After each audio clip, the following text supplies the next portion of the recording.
Le guide du Froussard.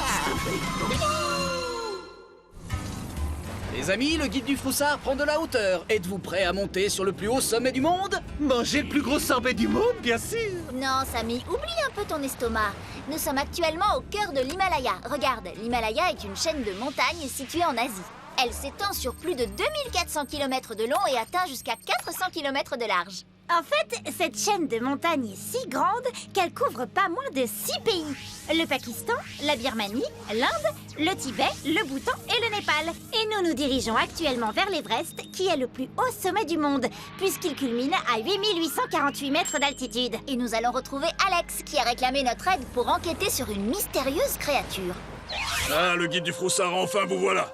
Bonjour Alex, alors dis-nous tout. Comment pouvons-nous t'aider? Figurez-vous que je reviens d'une expédition dans la montagne. Et là-haut, j'ai découvert d'étranges traces de pas. Des pas de singe, peut-être? Des pas d'ours? Des pas d'hommes? Du panthéon. J'aurais préféré, mais les villageois pensent qu'il s'agit du Yéti. Le Yéti, tu veux dire l'abominable homme des neiges? Absolument, c'est une légende bien connue. Le Yéti serait une grande créature poilue vivant dans la montagne. Pour certains, il s'agirait d'un gigantopithèque. Un singe qui vivait il y a 100 000 ans et proche de l'orang-outan. D'autres pensent plutôt pour un descendant de l'homme de Néandertal. De toute façon, jusqu'ici, personne n'a prouvé son existence. Nous devrions aller observer ces empreintes si nous voulons en apprendre davantage. Une nouvelle enquête pour le guide du Froussard. Hé les copains, regardez là-bas, dans la neige. Vraiment trop rigolo. On croirait qu'une bestiole a perdu ses poils. Quand je vois ça, je peux vous dire que je suis sûr d'une chose. Je parie que le Yéti, c'est un petit orang-outan tout mignon. T'as peut-être raison, Samy. Demandons à Vera si elle partage ton avis. Non, impossible que ce soit un orang-outan. Ils ne vivent pas dans ces régions. Pourquoi pas le gigantopithèque? Attends, tu veux dire que le gigantopithèque aurait survécu? Regardez ici, je crois bien qu'il s'agit des traces de pas dont nous parlait Alex.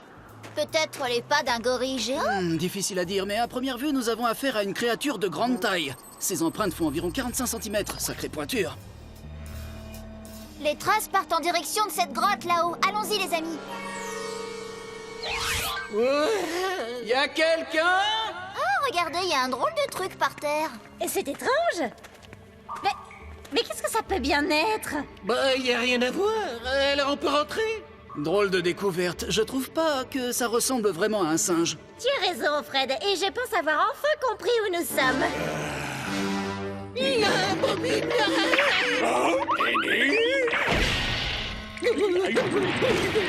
Au moins, ça va vous rafraîchir les idées. Bonjour, nous enquêtons pour le guide du Froussard. À qui ai-je l'honneur? Je me présente Sofiane, fabricant de masques de Yéti. Des masques? Mais alors, il n'y a pas de Yéti par ici? Vous fabriquez des masques de Yéti, mais pourquoi faire? Les habitants du coin les utilisent pour incarner le Yéti dans certaines cérémonies traditionnelles. J'ai compris, ben voilà pourquoi en chemin nous avons trouvé des poils d'animaux. Bonne remarque. Effectivement, j'utilise souvent des poils de caprin, des chèvres de la région, pour faire ces masques. Et comment expliquez-vous les traces de pas impressionnantes qu'on a vues dans la neige? Ah oui, je les ai vues. Je pense qu'elles appartiennent à l'ours bleu du Tibet, un animal très rare qui sera à l'origine de la légende du Yéti. Eh bien, Sofiane, merci pour ces précieuses informations. Nous allons rentrer pour rassurer Alex avant que la nuit tombe. Attendez-nous des fois que le Yéti arrive. C'est une légende!